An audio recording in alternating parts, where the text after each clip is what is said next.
ఎవరు దశరథుడు? Who is Dasharatha?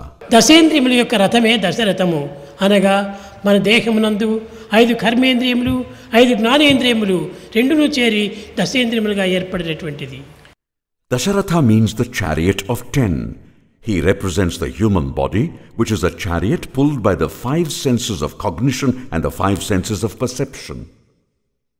కనుక ఈ దశేంద్రియముల రథమైనటువంటి యొక్క దేహము నుండి ఆవిర్భవించినటువంటి వారే రామలక్ష్మణ భరత శత్రుఘ్నులు. Rama, Lakshmana, Bharata and Shatrugna emerged from the human body, which is the chariot of the 10 senses. కేవలము దశరథునికి కూడాను పుత్రులు కారు వారు. They are not merely the sons of Dasharatha the king, Kaushalya పుత్రులు కారు వారు. nor are they sons of Queen Kaushalya. కేవలము అగ్ని నుండి ఆవిర్భవించినటువంటి యొక్క Chaitanya స్వరూపులు. They are the embodiments of consciousness born out of the sacred fire. కనుక వీరి పుత్రులు వారి పుత్రులని మనం విభజించుటకు ఏమాత్రము అవకాశం లేదు. So there is no scope for us to divide them as the children born to anyone.